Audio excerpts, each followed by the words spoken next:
Hello again, everybody. Welcome to the Steckline Report. Happy New Year to you. I hope you're having a good 2015 kickoff. I got to tell you, we ended up 2014 in such great shape for some good news in agriculture and business as a whole that I don't know how it can get much better. I told you on the last Steckline Report, the big news, of course, for me was Cuba. We're opening up the doors there to ship them some big loads of wheat and other products as well. There's going to be a lot of people, besides farmers, enjoy that relationship. I got to tell you, 90 miles from the border, there isn't anybody with common sense will tell you that.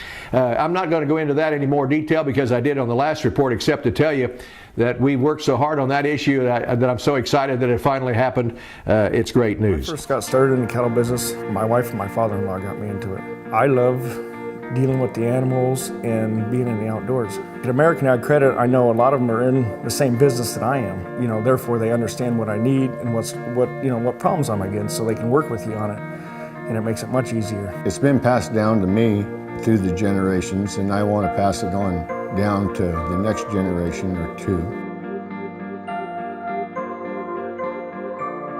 China, I told you about that too quickly.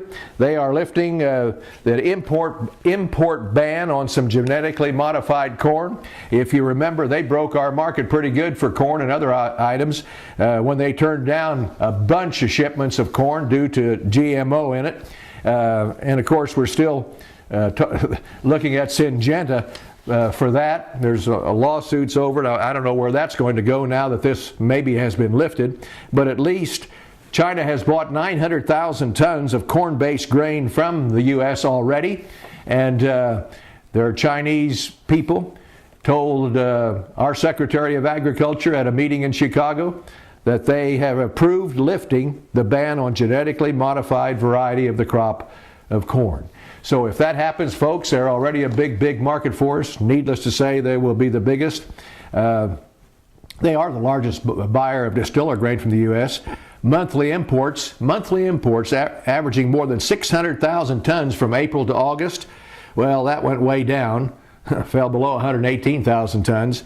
When they started turning down the GMO stuff, they've rejected over 1.2 million tons of corn since last year because of this MIR 162. But they say they're going to lift their ban on that. That ought to make a little bit better deal for not only corn but all of grains.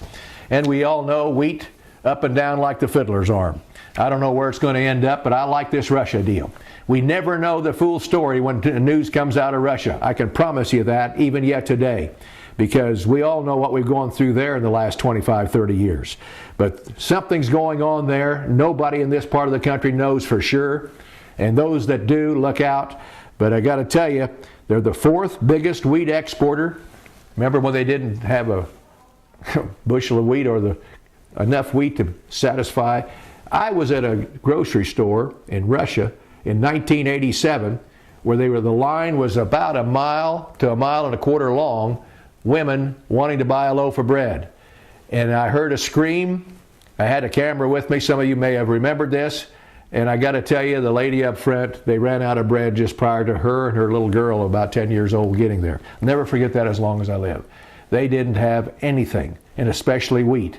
They were buying it all from us. Well, we sent them enough combines, tractors, grain, the good seed that we've got, and taught them how to do it. They're the fourth largest exporter, but right now they're holding back their exports. They're not calling it an embargo. I do.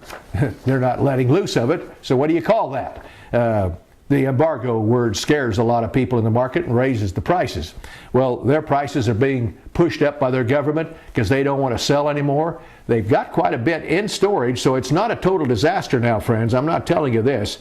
We're not going to have $12 wheat because of this. In fact, it may be a short-lived situation. I don't know. We just don't know. And I say we, I'm talking about everybody, except maybe the Minister of Agriculture there. Sure like to talk to him sometime. And of course, we passed 179, folks, giving anybody an opportunity who buys equipment, input costs in 2014. We'll have a deduction now of up to $500,000, but don't try it yet. In 2015, friends, we may not get that done. I don't know. We've got a better chance probably with the Republican-controlled House and Senate. We'll see how that all works out. But I sure wouldn't write the check yet if you're going to do it totally because of that deduction.